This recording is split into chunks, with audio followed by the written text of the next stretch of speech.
मन एक जगह पर केंद्रित हो जाएगा। मन के सारे गंदे विचार और अनियंत्रित विचार सब नियंत्रण में आ जाएंगे। गुस्सा नहीं आएगा और नींद भी काम हो जाएगी। बस आपको इस एक उपाय को अपनी जिंदगी में अपनाना होगा। वह उपाय कौन सा है और उसके पीछे का एक प्राचीन रहस्य कौन सा है, वही हम आज के इस वीडियो में कहानियों के माध्यम से जानेंगे। तो बिना देर किए चलिए उन कहानियों की शुरुआत करते हैं। पहली कहानी, मन के गंदे विचार खत्म हो जाएंगे। हमारे मन में गंदे विचार क्यों आते हैं? हम नहीं चाहते, लेकिन फिर भी हमारे मन में गंदे विचार आते रहते हैं। लेकिन मन हमारा सबसे बड़ा दोस्त और मन ही सबसे बड़ा दुश्मन क्यों है? जब हम अपने मन की बात मानते हैं तो हमारा मन ही हमारा नेतृत्व करता है। भटक जाते हैं, और जब हम मन को संतुलित कर लेते हैं तो हम अपने जीवन में हर चीज का ध्यान रखते हैं। हम अपने मन में आने वाले गंदे विचारों को रोकने की कोशिश करते हैं, लेकिन जितना अधिक हम रोकते हैं उतना ही ये विचार हमारे अंदर प्रवेश करते हैं। जितना अधिक आप किसी चीज से दूर भागते हैं, वह चीज आपको अपने पास ले जाएगी। इसलिए उस चीज से दूर मत भागिए, उस पर संतुलन बनाए रखिए। एक बार एक युवक गौतम बुद्ध के पास आया और गौतम बुद्ध से बोला कि ही बुद्ध, मेरे मन में इतने गंदे विचार क्यों आते हैं? मैं नहीं चाहता कि मेरे मन में गंदे विचार आए, पर मेरे मन में हमेशा काम वासना के विचार चलते रहते हैं और मैं इनके के बारे में सोच सोच कर बहुत परेशान हूँ। मेरी ऊर्जा और समय यह सब सोचने में ही नष्ट हो जाता है, और इन सब के विचारों की वजह से मैं कभी भी शांत नहीं रह पाता, और मैं हमेशा ही स्त्रियों को देखकर मोहित हो जाता हूँ। अपने आप को रोक ही नहीं पाता। बुद्ध मुस्कुराए और उन्होंने उसे युवक से पूछा, क्या तुम्हें पता है यह काम वासना होती क्या है? फिर लड़के ने उत्तर दिया और कहा, बुद्ध, मैं यह तो नहीं जानता कि काम वासना होती क्या है, पर हां, ये जो भी है बहुत बुरी चीज है। फिर बुद्ध ने उसे युवक से कहा कि सबसे पहले तो तुम ये समझना है कि प्राकृतिक रूप से जो भी चीज हमारे अंदर है वह बुरी नहीं है। हमारे जीवन में उसकी कुछ ना कुछ जरूरत है। वासना कोई बुरी बात नहीं है। ये तो हमारे मन की एक भावना है जो हमें किसी न किसी चीज की कमी का एहसास करवाती है, और फिर हम उसे चीज को पाने के लिए उसे चीज की तरफ आकर्षित हो जाते हैं। जैसे अगर तुम्हारे पास धन की कमी है तो तुम में धन पाने की वासना उत्पन्न हो जाएगी। तो वासना कुछ और नहीं, बस एक प्रकार की कमी है जो कि एक प्रकार की जरूरत का एहसास है, और जब ये जरूरत शारीरिक हो तो हम इसे काम वासना कह देते हैं। युवक ने गौतम बुद्ध को कहा कि बुद्ध, मुझे काम वासना का मतलब तो समझ में आ गया, पर आप मुझे ये बताइए कि यह आती कहां से है और कैसे आती है? ये गौतम बुद्ध ने कहा कि काम वासना कहीं से आती नहीं है, ये तो हमारे अंदर ही होती है, और इसका होना तो जरूरी भी है, तभी तो मानव जाति का विस्तार होगा। युवक ने कहा, जब ये हमारे अंदर ही है और जरूरी भी है तो फिर लोग इसे गलत क्यों बोलते हैं? बुद्ध ने कहा कि यही तो समस्या है। लोगों ने काम वासना को गलत तरीके से सोच लिया है। इसे छिपाने की, दबाने की कोशिश करते हैं। काम वासना गलत नहीं है, बल्कि काम वासना का गलत तरीके से प्रयोग करना गलत बात है। लोग जिससे प्रेम करते हैं बस उसी के लिए जीने लग जाते हैं, उसे पाना ही अपना लक्ष्य बना लेते हैं और उसी के बारे में हमेशा सोचते रहते हैं, पर यह सब गलत है। बुद्ध ने युवक से कहा, क्या तुम्हें पता है जानवरों में भी कम वासना होती है? युवक ने उत्तर दिया, हाँ बुद्ध, जानवरों में भी काम वासना होती है, क्योंकि जानवर भी तो आखिर अपनी पीढ़ी को आगे बढ़ाएंगे। बुद्ध ने कहा, तो फिर हम जानवरों की काम वासना को गलत क्यों नहीं कहते? युवक ने कहा, मुझे नहीं पता महात्मा, आप ही मुझे बताइए। गौतम, बुद्ध ने कहा कि जानवर अपनी काम वासना का प्रयोग आनंद प्राप्ति के लिए नहीं करते, ये तो सिर्फ संतान उत्पन्न करने के लिए काम वासना का उपयोग करते हैं। जानवरों को प्रकृति ने इतनी समझ नहीं दी कि वह काम वासना को अपने सुख का आधार बना सके, जबकि मनुष्य अपनी समझ के बलबूते पर प्रकृति में पाई जाने वाली प्रत्येक वस्तु को अपने सुख के लिए अपने प्रयोग करता है। हम इंसानों ने ही काम वासना को अपने सुख का साधन बना लिया है, जबकि प्रकृति ने तो हमें अपने वंश को आगे बढ़ाने के लिए दिया था, लेकिन इंसानों ने इसे अपने जीवन का परम लक्ष्य बना रखा है, और इस तरह से काम वासना का बेलगाम हो जाना गलत है। युवक ने पूछा, महात्मा जी, ये कम वासना हम पर हावी क्यों होती है? क्यों ये बेलगाम हो जाती है? तब गौतम बुद्ध ने कहा कि सुनो, अब जो मैं तुम्हें बताऊंगा उसे तुम ध्यानपूर्वक सुनना, काम वासना का सारा खेल तुम्हें समझ आ जाएगा। तुम्हें तुम्हारे सारे सवालों का जवाब मिल जाएगा, बस तुम्हें ध्यान से सुनकर समझना है। फिर गौतम बुद्ध युवक को बताना शुरू करते हैं। एक बार की बात है, एक आश्रम में गुरु और उनके शिष्य रहा करते थे, जिससे रोजाना आश्रम के बाहर स्थित गांव में भिक्षा लेने के लिए जाते थे। उसे आश्रम का एक शिष्य जिस गांव में भिक्षा लेने जाता था, उसे रास्ते में एक नदी पद्धति थी, जिससे रोज उसी रास्ते से भिक्षा लेने जाता था। एक दिन उसने देखा कि एक लड़का पेड़ के पीछे छिपा है। वह उस लड़के के पास गया और उससे जाकर बोला, भाई तुम इस पेड़ के पीछे छिपकर क्या देख रहे हो? लड़के ने कहा, अरे तुझे नहीं दिख रहा क्या कि मैं क्या देख रहा हूं? तब शिष्य ने नदी की तरफ देखा तो वहां पर कुछ लड़कियां पानी भर रही थीं। वो लड़कियां 15-16 साल की होगी। तब शिष्य ने उस लड़के से कहा, अरे भाई वहां पर तो लड़कियां पानी भर रही हैं, इसमें छिपकर देखने वाली क्या बात है? तब वो लड़का शिष्य की तरफ देखकर उससे कहता है, अरे पागल, तुम्हें दिखाई नहीं दे रहा ये परी कैसे नदी से पानी ला रही है? जरा उनकी अदाओं को तो देखो, उनके कोमल शरीर को देखो, उनकी पतली कमर मटके को उठाते समय बल खाती है और उनके बाल उनकी कमर पर कैसे लहरा रहे हैं, मानो सुंदरता बिखरी पड़ी हो। उसने फिर से नदी के किनारे देखा और इस बार वह नदी के किनारे देखता रहा। अब कुछ भी दिखाई नहीं दे रहा था और वह बिल्कुल निडर था। उसे किसी भी चीज का कोई डर नहीं था, लेकिन अब वो छिपने लगा और उन लड़कियों को देखने लगा जैसे उसने कोई अपराध कर दिया हो। और जब वो छिपकर उन लड़कियों को देख रहा था, तभी वो अचानक अंदर से कांप गया और उसने कहा कि ये मैं क्या कर रहा हूं? मैं जो कर रहा हूं वो सही नहीं है, मुझे यहां से चले जाना चाहिए। और फिर वह जल्दी से वहां से चला गया। वो आश्रम पहुंच जाता है। आश्रम जाकर वो अपने कार्यों में लग गया, लेकिन जो अभी वह देखकर आया था वही उसकी आंखों के सामने बार बार आ रहा था। उसके मन में वही दृश्य चल रहा था। उसका दिमाग सब कुछ देखने के लिए संघर्ष कर रहा था। उसका किसी भी काम में मन नहीं लग रहा था। सुबह होते ही वह रोज जल्दी ही भिक्षा के लिए आश्रम से निकल जाता और उस नदी के पास वाले पेड़ के पास जाता, जहां पर वह लड़का पहले से मौजूद रहता था। उसके साथ मिलकर लड़कियों को छुप छुप कर देखता था। अब वह ऐसा रोज करने लग गया, यह उसके रोज का काम हो गया। अब उस शिष्य का मन किसी भी काम में नहीं लगता था। वो हमेशा ही किसी न किसी प्रकार के विचार में उलझा रहता। वो आश्रम के कार्यों को भी ठीक ढंग से नहीं कर पा रहा था। ना वो ठीक से सो पाता था, ना वो ठीक से खाना खा पाता था। उसका मन बेचैन सा रहता था। उसका मन बार बार उन लड़कियों की खूबसूरती देखने को मचलता था। जब गुरु भिक्षा दे रहे थे तब भी उनका मन किन्हीं अन्य विचारों में खोया हुआ था। गुरु ने अपने शिष्य की इन हरकतों को भांप लिया था। फिर एक दिन गुरु ने शिष्य को अपने पास बुलाया और कहा कि आज से मैं भी तुम्हारे साथ भिक्षा मांगने चलूंगा। आप और मैं एक साथ भिक्षा मांगने जाएंगे। तभी शिष्य गुरु को मना करते हुए बोला, नहीं गुरुदेव, आप परेशान क्यों हो रहे हो?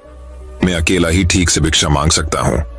गुरु ने शिष्य से कहा कि ठीक है, तुम अकेले ही भिक्षा मांगने जाओ, जिससे वह तुरंत भिक्षा मांगने निकल पड़ा। सभी लोग उसे देखने के लिए उसके पीछे पीछे चलने लगे। थोड़ी दूर जाने पर गुरु ने देखा कि उनका शिष्य एक अपराधी की तरह एक लड़के के साथ पेड़ के पीछे छिपा हुआ है और छिपकर कुछ देख रहा है। गुरु भी अपने शिष्य के पीछे जाकर खड़े हो गए। उसका शिष्य क्या देख रहा है, जिसे देखने के लिए वह एक अपराधी की तरह पेड़ के पीछे छिपा हुआ है? गुरु ने देखा कि उसका शिष्य पेड़ के पीछे छिपकर नदी से पानी ले रही लड़कियों को देख रहा है। तब गुरु ने शिष्य से कहा, क्या देख रहे हो? अपने मालिक की आवाज सुनकर वह डर गया और उसके पसीने छूटने लगे। वह ऐसे कांपने लगा जैसे उसने किसी चोर को चोरी करते समय पकड़ लिया हो। उसी से की हालत खराब हो गई। वो कुछ भी नहीं बोल कर रहा था। दूसरा का जो शिष्य के साथ था वहां से भाग गया। उसके मुंह से कुछ टूटे फूटे शब्द ही बाहर निकल रहे थे। वो अपने गुरु से नजर भी नहीं मिला कर रहा था। गुरु ने शिष्य की तरफ देखा और कहा कि मेरा शिष्य तो निर्भय था, उसे तो किसी भी चीज का डर नहीं था, लेकिन ये क्या, तुम तो भय के मारे कांप रहे हो। शिष्य ने गुरु से कहा कि मुझे माफ कर दो गुरुदेव, मेरा इसमें कोई दोष नहीं है। उस लड़के ने मुझे बहका दिया था, लेकिन आपसे मैं वादा करता हूं कि आज के बाद मैं ऐसा कभी दोबारा नहीं करूंगा। मुझे माफ कर दो गुरुदेव। गुरु ने शिष्य से कहा कि कोई बात नहीं, पर इस बात का तुम ध्यान रखना कि हम जैसी संगति करते हैं वैसा ही फल हमें प्राप्त होता है। हम जैसी संगति करते हैं उसके विचार हमारे अंदर प्रवेश करते हैं। इसीलिए अच्छी संगति करो जिससे तुम्हारे अंदर अच्छे विचारों का प्रवेश हो। फिर गुरु और शिष्य आश्रम लौट आए और फिर से शिष्य आश्रम के कार्यों पर ध्यान देने लगा। उसने उस रास्ते को छोड़ दिया और दूसरे रास्ते से जाने लगा। वो अपने काम को ध्यान से करता, लेकिन धीरे धीरे उसके अंदर क्रोध उत्पन्न हो गया और फिर वो दूसरे शिष्यों पर क्रोध करने लगा और बेचैन रहने लग गया। अब वो सही समय पर भोजन भी नहीं करता था। वो भोजन भी बहुत कम खाता था। एक रात गुरु शिष्य के पास आए और उसे बोले कि अब तक तुमने कितनी बार अपना वादा तोड़ दिया। यह सुनकर शिष्य अपने गुरु के चरणों में गिर गया और रोने लगा। रोते रोते ही उसने गुरु से कहा कि गुरुदेव, मैं कई बार अपना वादा तोड़ चुका हूं, फिर मैं वादा करता हूं, लेकिन हर बार जब मैं वादा तोड़ देता हूं तो मेरा मन मेरे वश में नहीं रहता। मैं बहुत कोशिश करता हूं कि अपने मन से सारे बुरे विचार निकाल दूं, लेकिन चाहकर भी मैं ऐसा नहीं कर पाता। फिर गुरु ने शिष्य को कहा कि चलो मेरे साथ। गुरु शिष्य को आश्रम के बगीचे में लेकर गए और शिष्य से कहा कि देखो, यहाँ पर कुछ नाली बनी हुई है जिससे नदी का पानी इन पौधों तक आ रहा है और यह पानी निरंतर गति से आगे बढ़ रहा है। क्या तुम इस पानी के बहाव को रोक सकते हो? शिष्य ने कहा कि हाँ गुरुदेव, मैं इस बहाव को रोक सकता हूं। फिर शिष्य ने मिट्टी उठाकर उस नाली में रख दी तो पानी थोड़ी देर के लिए रुक गया और फिर थोड़ी देर बाद उस मिट्टी के ऊपर से पानी बहने लगा। गुरु ने शिष्य से कहा, अरे ये क्या, ये तो पानी रुका ही नहीं। फिर से शिष्य ने कुछ कंकड़ पत्थर उठाकर उसे नाली में रख दिए और फिर थोड़ी देर के लिए पानी रुक गया, लेकिन फिर थोड़ी देर बाद ही उन कंकड़ पत्थर के ऊपर से पानी निकल आया। फिर गुरु ने कहा कि शिष्य, यह क्या हुआ? पानी तो फिर से बहने लग गया। तुम तो बोल रहे थे कि तुम इसे रोक दोगे। क्या हम किसी काम को रोकना चाहे तो क्या हम उसे रोक नहीं सकते? तब शिष्य ने कहा, कोई बात नहीं गुरुदेव, मैं इस पानी को तो आपको रोक के दिखाऊंगा। शिष्य फिर से एक बड़ा सा पत्थर लेकर आया और उसे नाली पर रख दिया और पानी रुक गया। तब गुरु से कहा कि देखा गुरुदेव, मैंने कहा था ना कि पानी को मैं रोक दूंगा। मैंने पानी को रोक दिखाया, आपकी बात मैंने पूरी कर दी। गुरु मुस्कुराए और बोले, अच्छा जरा ध्यान से देखो, पानी रुक गया क्या? वो तो पीछे की नाली तोड़कर बाहर निकल गया और अगल बगल से बह रहा है।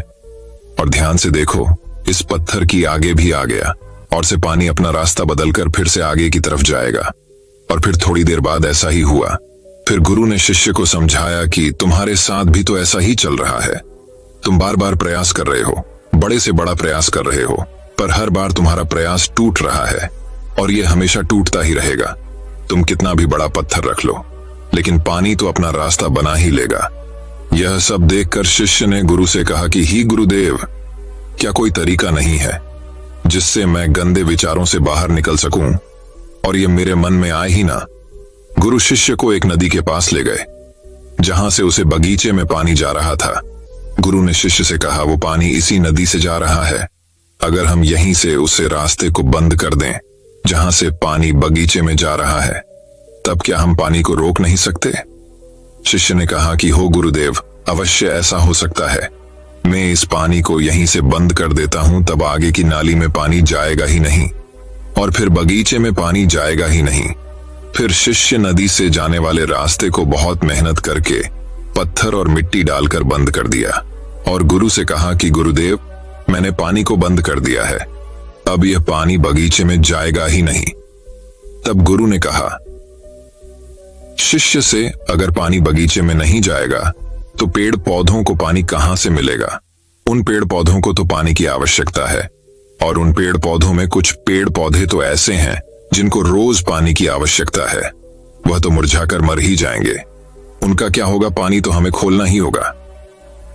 शिष्य ने गुरु की बात सुनकर वापस नदी से जाने वाले पानी का रास्ता खोल दिया। तब गुरु ने शिष्य से पूछा, शिष्य, अगर हम इस नदी के पूरे पानी को बगीचे की तरफ मोड़ दे तो क्या होगा? तब शिष्य ने जवाब दिया कि गुरुदेव, वहां पर जितने भी पेड़ पौधे हैं वो गलकर नष्ट हो जाएंगे, वहां पर कुछ नहीं बचेगा। फिर गुरु मुस्कुराए और बोले, तुम इस बात को समझो कि हमें किसी भी चीज को रोकना नहीं है, बस हमें हमेशा संतुलन बनाए रखना है। कम पानी से भी पौधे नष्ट होते हैं और ज्यादा पानी से भी पौधे नष्ट होते हैं। हमारा जीवन संतुलन से ही चलता है। गुरु ने शिष्य से कहा कि अगर मैं तुम्हें कुछ कहूं कि तुम आम के बारे में मत सोचो, तो तुम्हारे मन में सबसे पहले किसका चित्र आएगा? शिष्य ने कहा कि गुरुदेव, मेरे मन में तो पहला चित्र आम का ही आएगा। गुरु ने कहा कि जब हम गंदे विचारों को जबरदस्ती रोकने का प्रयास करते हैं, तो वह और मजबूती के साथ हमारे अंदर प्रवेश करते हैं, हमारे अंदर उठाते हैं। इसीलिए हमें उन्हें कभी भी दबाने की कोशिश नहीं करनी चाहिए। तब गुरु शिष्य के पास गए और बोले कि बुरे लोगों की संगति के कारण भी हमारे अंदर गंदे विचार आते हैं। कभी कभी ऐसा होता है कि हमारे अंदर कामुकता नहीं होती, लेकिन कुछ अश्लील लोगों के साथ रहने के कारण वह हम पर हावी हो जाती है। तब शिष्य ने कहा कि गुरुदेव, आप सही कह रहे हैं, मैं अपने लक्ष्य से भटक गया था।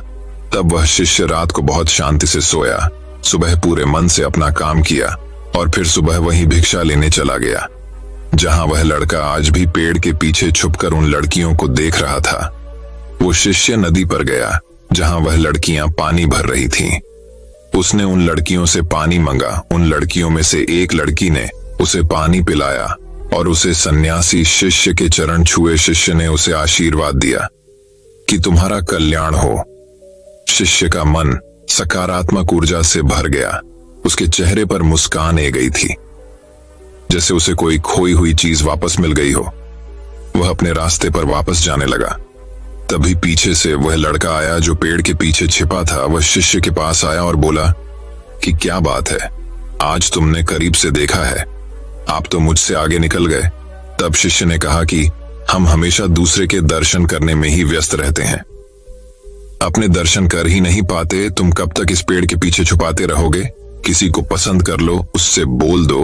अगर वो भी तुम्हें पसंद करती है तो शादी कर लो और उससे पहले तुम कुछ बन जाओ। अपने आप को पहचान लो, ऐसे अपना समय बर्बाद मत करो। फिर वह लड़का रोज उससे मिलने लगा और उसे लड़के ने नदी पर जाना छोड़ दिया और फिर वो लड़का अपने जीवन में कुछ बनने के लिए संघर्ष करने लगा। तो तुमने देखा संगति का असर क्या होता है। अपनी संगति बदलो, अपने विचार बदलो। बुद्ध ने युवक से पूछा कि क्या तुम्हें तुम्हारे सारे सवालों का जवाब मिल गया? तब युवक ने कहा कि हाँ महात्मा जी, आपका बहुत बहुत धन्यवाद। तब गौतम बुद्ध ने युवक से कहा कि जब तुम्हारे मन में गंदे विचार आए, तब आप अपने आप को दोषी मत मानो। यह शरीर है और यह सब हजारों वर्षों से सिखाया गया है। एक केवल तुम्हारे सोच लेने से, शपथ लेने से ये टूटने वाला है नहीं, लेकिन तुम्हारे पास वो शक्ति है, वो ऊर्जा है जिसका तुम्हें संतुलन उपयोग करना है। तुम एक जीवित ऊर्जा हो जो कुछ भी अनुभव करने के लिए स्वतंत्र है, जो निर्माण करने के लिए स्वतंत्र है। इसीलिए तुम अपने आप को पहचानो। यह बोलकर गौतम बुद्ध मौन हो गए और वो युवक वहां से चला गया। तो दर्शकों, चलिए अब हमारे दूसरे कहानी की शुरुआत करते हैं। दूसरी कहानी, कर्मों की गति समझने के बाद सफलता जल्दी मिलेगी। जैसा कर्म करोगे वैसा ही फल प्राप्त होगा। ये कहावत हम सब ने बहुत बार अपने जीवन में सुनी होगी, लेकिन क्या सच में आप दिल से मानते हैं कि अच्छे कर्मों का फल अच्छा ही होता है? अंदर से कोई स्पष्ट उत्तर नहीं आ रहा होगा, क्योंकि हम अपने आसपास ऐसे बहुत से लोगों को देखते हैं जो जीवन भर अच्छे कर्म करते रहते हैं, लेकिन इसके बावजूद उन्हें अच्छे फल प्राप्त नहीं हो पाते। एक नौजवान कड़ी मेहनत करता है किसी परीक्षा में पास होने के लिए, लेकिन उस परीक्षा के परिणाम में उसे निराशा ही हाथ लगती है। तो इससे तो यही सिद्ध होता है कि जिन महापुरुषों ने ऐसा कहा है कि अच्छे कर्मों का फल अच्छा ही होता है, या तो वो महापुरुष गलत थे या फिर हक कर्मों का लेखा जोखा समझ ही नहीं पाते। पर चिंता मत करिए, क्योंकि आज की कहानी सुनने के बाद कर्मों के बारे में आपकी सोच, आपकी दृष्टि एकदम स्पष्ट हो जाएगी। कहानी को आखिर तक जरूर सुने, तभी आप अच्छी तरह समझ पाओगे। पुराने समय की बात है।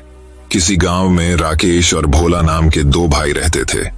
पूरा गांव जानता था कि वो कहने को भाई थे, लेकिन भाई जैसा प्रेम उन दोनों में नहीं था। राकेश बड़ा था और भोला से वो बहुत तेज और चालाक था। उसने भोला के हिस्से में आने वाली खेती बाड़ी की जमीन भी खुद हड़प ली थी। इसीलिए भोला के परिवार को बड़े ही कष्ट के दिन झेलने पड़ रहे थे। भोला की पत्नी अक्सर बीमार रहा करती थी और उसके पास उसके इलाज तक के पैसे नहीं थे। लेकिन अपने भाई से विपरीत भोला बड़े ही शीतल स्वभाव का इंसान था। वो कभी किसी के साथ बुरा नहीं करता था, लेकिन उसके मन में अक्सर ये सवाल उठा करता था कि मैं किसी का बुरा नहीं करता, किसी के बारे में बुरा सोचता तक नहीं हूं, तो मेरे साथ ऐसा क्यों होता है? क्यों मेरी पत्नी हमेशा बीमार रहती है? क्यों मेरे पास इतना भी धन नहीं है कि मैं अपना जीवन अच्छे से चला सकूं? क्यों मुझे मेरे कर्मों का फल नहीं मिलता है? और मेरा भाई इतना धूर्त है, इतना चालाक है, और वो हमेशा मजे में रहता है, उसी तो कोई परेशानी नहीं है। वो सोचने लगा कि शायद बुरे कर्मों का फल अच्छा मिलता है, अच्छे कर्मों का फल अच्छा नहीं मिलता। और धीरे धीरे यह संशय उसके मन में घर करने लग गया। उसी गांव से कुछ दूर एक सन्यासी अपनी कुटिया बनाकर रहा करता था। जब भी वो सन्यासी गांव में भिक्षा मांगने के लिए आता तो सबसे एक ही बात कहता कि जो तूने किया वो तेरे हिस्से और जो मैंने किया वो मेरे हिस्से। भोला इस बात का अर्थ कभी समझ नहीं पाया। एक दिन जब वो गहरी चिंता में डूबा हुआ था तो उसके कानों में यही शब्द पड़े कि जो तूने किया वो तेरे हिस्से और जो मैंने किया वो मेरे हिस्से। जैसे ही ये शब्द भोला के कानों में पड़े वो गुस्से से तिलमिला उठा।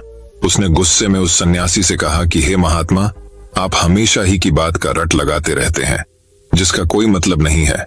अगर आपकी बात सत्य होती तो मैं जीवन में अच्छे कर्म करते आया हूं, तो मेरे हिस्से में तो अच्छे ही कम होने चाहिए थे, अच्छा ही फल प्राप्त होना चाहिए था, लेकिन मुझे कुछ भी अच्छा फल प्राप्त नहीं हुआ। मेरी पत्नी हमेशा बीमार रहती है, खाने तक के पैसे नहीं होते हमारे पास।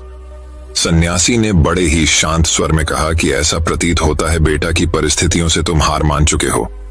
कठिन परिस्थितियों ने तुम्हारी सोच पर गहरा असर डाला है। बुरे समय में तुम्हारी सोच भी बदल कर रख दी है। तुम्हें काम करना, आज संध्या समय कुछ फल लेकर मेरे आश्रम में आना, फिर मैं तुम्हारे सारे सवालों के जवाब दूंगा। और ये कहकर वो सन्यासी अपना भिक्षा पात्र लेकर अगले घर की तरफ निकल जाता है। संध्या समय भोला ने कुछ फल खरीदे और गांव से दूर उस सन्यासी की कुटिया की तरफ निकल पड़ा। जैसे जैसे वो रास्ते पर आगे बढ़ रहा था उसे अथाह शांति का अनुभव हो रहा था, क्योंकि रास्ता गांव से दूर था, इसीलिए उसमें कोई हलचल नहीं थी। बस रास्ते में जगह जगह कुछ लंगूर और बंदर दिखाई दे रहे थे। भोला के मन में आया कि वो कुछ पल उन बंदरों और उन लंगूरों को खिला दें, लेकिन फिर उसने सोचा कि अगर मैं फल लेकर सन्यासी के पास नहीं गया तो मेरे सवालों के जवाब मुझे नहीं मिलेंगे। इसीलिए बंदरों से वो फल बचाता हुआ उस सन्यासी की कुटिया तक पहुंचा। जैसे ही भोला उस कुटिया में पहुंचा वैसे ही सन्यासी बोल पड़ा। अगर मन में था तो ये फल खिला क्यों नहीं दिया बंदरों को? ये सुनकर भोला आश्चर्यचकित रह गया। सन्यासी को कैसे पता चला कि उसके मन में बंदरों को फल खिलाने की इच्छा उठी थी? उसने पूछा कि महात्मा, आपको कैसे पता कि मैं बंदरों को फल खिलाना चाहता था? सन्यासी ने बड़े ही शांत स्वर में कहा कि जरूरी यह नहीं है कि मुझे कैसे पता चला। हम तो सन्यासी हैं, सबके मन की बात पढ़ लेते हैं। जरूरी ये बात समझना है कि जिस तरह एक बछड़ा हजारों गायों के बीच अपनी मां को ढूंढ लेता है, उसी प्रकार कर्म अपनी कर्ता को ढूंढ ही लेता है। ये कर्म मेरे हाथों ही होना लिखा था। और ये कहकर सन्यासी ने उसके हाथ से फल लिए और बंदरों को खिलाना शुरू कर दिए। भोला इस बात का मतलब समझा नहीं पाया, इसीलिए उसने उस सन्यासी से सवाल किया कि महात्मा, मैं आपकी बात का आशय समझ नहीं पाया, कृपया करके मुझे अज्ञानी को इसका मतलब समझाने की अनुकंपा करें। सन्यासी ने बड़े शांत स्वर में कहना शुरू किया कि बेटा, मनुष्य को हमेशा यही लगता है कि वही करने वाला है, वही करता है और वही कर्म करेगा, लेकिन समझने की बात यह होती है कि कर्म आपका खुद चुनाव करता है, आप कर्म का चुनाव नहीं करते। अगर आप किसी कर्म को करने के योग्य है तो हजारों लोगों के बीच में से कर्म आपको अपने आप ढूंढ कर निकाल लेगा। इसीलिए योग्य बनने पर ध्यान दो, कर्म करने पर ध्यान मत दो। अगर तुम सिर्फ कर्म करने पर ध्यान दोगे तो कभी योग्य नहीं बन पाओगे। योग्य बनने के लिए जिन कर्मों की आवश्यकता होती है, पहले उन छोटे छोटे कर्मों को करना शुरू करो, और जब तुम योग्य बन जाओगे तो बड़ा कर्म, या कहें कि मुख्य कर्म, या फिर जिस कर्म के लिए तुम बने हुए हो वो कर्म तुम्हारे पास खुद चल कर आएगा। उदाहरण के लिए तुम इन बंदरों को देखो। इन बंदरों ने छोटे छोटे कर्म करके पेड़ों पर चढ़ना सीखा, गुलाटियां लगाना सीखा, और इसी प्रकार छोटे छोटे कर्म करते हुए ये मुझ तक पहुंच गए। और मुझ तक पहुंचने के बाद इनके पास इनका खाना खुद ही पहुंच गया। इसीलिए अपनी रोजमर्रा की जिंदगी में छोटे छोटे कर्म करते हुए अपने आप को योग्य बनाते जाओ, और जब तुम योग्य बन जाओगे तो अपने आप बड़ा लक्ष्य तुम्हें प्राप्त हो जाएगा। सन्यासी ने अगला कथन कहना शुरू किया, जो कि बहुत ही जरूरी था। ध्यान लगाकर सुनना। अगर तुम योग्य बनने के लिए कर्म नहीं करोगे तो दूसरे लोगों के कर्म भी तुम्हें प्रभावित करने लगेंगे। उदाहरण के लिए, तुम्हारी पत्नी कई दिनों से बीमार है। तुम अक्सर यही सोचते हो कि मुझे किन कर्मों की सजा मिल रही है, लेकिन समझने की बात यह होती है कि तुम्हारी पत्नी बीमार अपने कर्मों की वजह से है, तुम्हारे कर्मों की वजह से नहीं है। तुम्हारे कर्म तो अच्छे हैं, लेकिन क्या पता तुम्हारी पत्नी के कर्म अतीत में अच्छे ना रहे हों, जिसकी वजह से वो बीमार हो गई हो, और तुम्हारी पत्नी के कर्मों की वजह से तुम्हें भी दुख झेलना पड़ रहा है। और इसी प्रकार बहुत से मनुष्य अपने बच्चों की वजह से, अपने परिवार की वजह से, इन सब की वजह से खुद दुख झेल रहे होते हैं। लेकिन जरा सोचो, अगर तुम योग्य होते तो तुम अपनी पत्नी का खुद इलाज करवा पाते, उसकी बीमारी दूर करवा पाते। और क्या पता अगर तुम योग्य होते तो तुम्हारा किसी दूसरी स्त्री के साथ विवाह हुआ होता जो स्वस्थ होती, लेकिन तुम योग्य नहीं थे, इसीलिए तुम अपनी पत्नी की वजह से खुद दुख झेल रहे हो। अगर तुम योग्य बन जाओगे तो दूसरे लोगों के कर्म तुम्हें प्रभावित नहीं कर पाएंगे। सन्यासी ने भोला को चेतावनी देते हुए कहा कि याद रखना, भोला आपको वो नहीं मिलता जो आप चाहते हो, बल्कि वो मिलता है जिसके आप योग्य हो। इसीलिए अपनी योग्यता को बढ़ाने पर काम करो, उसके लिए कर्म करो। कर्म का फल पाने के लिए कभी कर्म मत करो। भोला ने सन्यासी से हाथ जोड़कर एक सवाल पूछा कि महात्मा, मुझे यह बताने की अनुकंपा करें कि मैं अपनी योग्यता किस प्रकार बढ़ा सकता हूं ताकि मेरा मुख्य कर्म मुझको खुद ढूंढ सके। सन्यासी ने बड़े ही शांत स्वर में कहना शुरू किया कि बेटा, इसके लिए बड़े ही सरल उपाय होते हैं। सबसे पहला उपाय है कर्म करके भूलते जाओ। तुम जो भी कर्म कर रहे हो, अपने योग्य बनने के लिए उस कर्म को करने के बाद भूल जाओ। ये मत सोचो कि उससे तुम्हें क्या प्राप्त हुआ। इसीलिए कहा जाता है कि कर्म करो, फल की चिंता मत करो। अगर तुम फल की चिंता करोगे तो वास्तविकता में तुम कर्म कर ही नहीं रहे होंगे। अक्सर मनुष्य की पीड़ा का ये एक बहुत बड़ा कारण होता है। वो सोचता है कि मैं कर्म तो अच्छे कर रहा हूं, लेकिन मुझे फल प्राप्त नहीं हो रहे, और यही पीड़ा उसके मन को ठेस पहुंचाती रहती है, उसको अपने लक्ष्य से भटकती रहती है। किसी कर्म को करने के बाद अपना आकलन जरूर करें, लेकिन फल की चिंता ना करें। भोला ने सन्यासी से सवाल किया कि महात्मा, हम अपना आकलन कैसे कर सकते हैं? सन्यासी ने उत्तर दिया कि बेटा, जब भी तुम कोई काम पूरा करते हो तो काम पूरा करने के बाद खुद से ये सवाल पूछो कि क्या इस काम को करते समय तुम्हारा ध्यान इसी काम पर टिका हुआ था, ये तुम्हारा ध्यान कहीं और भटक रहा था। इस तरह तुम खुद का आकलन कर पाओगे कि तुम कितने ध्यान के साथ उस काम को कर रहे थे, और जितने ध्यान से तुम किसी कर्म को करोगे उतनी ही तुम्हारी योग्यता बढ़ती जाएगी। और अगर तुम यूं ही बस पूरा करने के लिए किसी कर्म को करते रहोगे तो उस कर्म से तुम कभी भी योग्य नहीं बन पाओगे। वो कर्म तो पूरा हो जाएगा, लेकिन उसका फल तुम्हें प्राप्त नहीं होगा। इसीलिए अपना आकलन इस प्रकार करो कि तुम्हारा ध्यान वहां पर टिका हुआ था या नहीं था, या तुम्हारे विचार तुम्हें कहीं भटका ले गए थे। और कोशिश करो कि तुम्हारे विचार अगली बार जब तुम ये कर्म करो तो उसी कर्म पर टिके रहे, इधर उधर दूसरी बातों में भटके ना। भोला ने इस पर एक सवाल पूछा कि महात्मा, जब भी हम कोई कर्म करते हैं तो हमारा मन विचारों से ग्रस्त हो जाता है, वो तरह तरह की बातें सोचने लगता है, तो हम किस तरह अपने मन को एक ही कर्म पर टिका कर रख सकते हैं? इसके लिए कोई उपाय बताएं। सन्यासी ने इसका उत्तर देते हुए कहना शुरू किया कि बेटा, जब भी तुम किसी कर्म को करते समय अपना पूरा भाव उसमें डाल देते हो तो तुम्हारे विचार उसी कर्म पर केंद्रित रह सकते हैं। पूरे निष्ठा, प्रेम और सद्भाव के साथ किया गया कर्म तुम्हारे विचारों को इधर उधर नहीं भटकने देता। विचार तभी तुम्हें दूसरी दिशाओं में बहा कर ले जाते हैं जब तुम उस कर्म को पूरी निष्ठा के साथ नहीं करते, उसमें पूरा प्रेम नहीं डालते, उसमें पूरा भाव नहीं दिखाते। जब ये तीनों चीजें तुम उस कर्म में डाल देते हो तो स्वाभाविक रूप से तुम पूरी तरह उस कर्म में सम्मिलित हो जाते हो और तुम्हारा मन और मस्तिष्क एक ही जगह पर टिका रहता है। सन्यासी ने अपनी बात खत्म करते हुए कहा कि अगर कोई इंसान, कोई मनुष्य इन उपायों का सही तरीके से इस्तेमाल करता है, उनका पालन करता है, तो वो किसी भी कर्म के लिए अपने आप को योग्य बना सकता है, और एक बार अगर वो योग्य बन जाता है तो उसी बछड़े की भांति उसका कर्म उसे अपने आप ढूंढ लेता है। भोला को कुछ फलों के बदले जीवन भर का ज्ञान मिल चुका था। उसे स्पष्टता मिल चुकी थी। वह उसके सारे मन के सवाल खत्म हो चुके थे। उसने सन्यासी को प्रणाम किया और वहां से अपने घर के लिए निकल पड़ा। रात हो चुकी थी और रास्ते पर अंधेरा छाया हुआ था। वो इन बातों के बारे में विचार करता हुआ अपने घर की तरफ निकल पड़ता है। तो दर्शकों, चलिए अब हमारे तीसरे कहानी की शुरुआत करते हैं।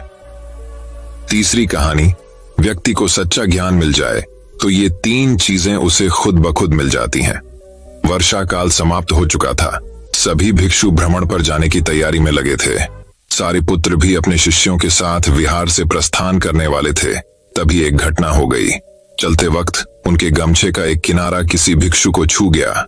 उस भिक्षु ने इसे अपना अपमान मान लिया। वह बुद्ध के पास पहुंचा और शिकायत करने लगा। भंते स्थविर सारिपुत्र को आपका प्रमुख शिष्य होने का अहंकार हो गया है। उन्होंने मुझ पर प्रहार किया और अब क्षमा मांगे बिना ही चारिका पर जाने की तैयारी कर रहे हैं। बुद्ध ने सारिपुत्र को बुलाकर पूछा तो सारिपुत्र बोले, मैंने इस भिक्षु पर कोई प्रहार नहीं किया है भंते। मैं तो उस धरती के समान हूं जिस पर फूल गिरते हैं तो उसे खुशी नहीं होती, और गंदगी तथा कीचड़ गिरता है तो उससे भी उसे रंजिश नहीं होती। मैं तो पांव के पोंछे की तरह हूं, भिखारी की तरह हूं, बिना सींग के बैल की तरह हूं। सारिपुत्र की ऐसी बातें सुनकर उस भिक्षु को अंदर से ग्लानि होने लगी। वह तथागत के चरणों पर गिर गया और अपना दोष स्वीकारते हुए उनसे क्षमा याचना करने लगा। बुद्ध बोले, सारिपुत्र, इस भिक्षु को क्षमा कर दें, वरना इसकी बड़ी बुरी दुर्गति होगी। अब सारिपुत्र घुटनों के बल बैठ गए और उस भिक्षु से कहा, आयुष्मान, तुम्हारे अपराध के लिए मैं तुम्हें क्षमा करता हूं। अगर मैंने भी कोई अपराध किया है तो मुझे क्षमा कर दो। यह सुनकर सभी भिक्षु कहने लगे, स्थविर सारिपुत्र की महानता तो देखो। ऐसे झूठे व्यक्ति पर क्रोध न करके स्वयं उससे भी क्षमा याचना कर रहे हैं। भिक्षुओं की सुगबुगाहट सुनकर महात्मा बुद्ध बोले, जिसे सच्चा ज्ञान मिल गया है उसका मन और वाणी तो शांत रहती ही है, उसके कर्म भी शांत होते हैं। दोस्तों, मैं उम्मीद करता हूं कि यह कहानी सुनने से आपके जीवन में अच्छे बदलाव आए होंगे। आपको इस वीडियो से क्या सीखने मिला ये कमेंट करके जरूर बताइए, और अपने परिवार, दोस्तों या आपके करीबी इंसान के साथ ये कहानी शेयर करके उन्हें भी इस ज्ञान से परिचित करवाए। बाकी अगर आपको यह वीडियो दिल से अच्छी लगी हो तभी इस वीडियो को लाइक कर देना, और आपने अब तक इस चैनल को सब्सक्राइब न किया हो तो चैनल को सब्सक्राइब भी जरूर कर देना। आपका हर दिन शुभ हो और खुशियों से आपका जीवन भरा रहे। धन्यवाद। नमो बुद्धाय।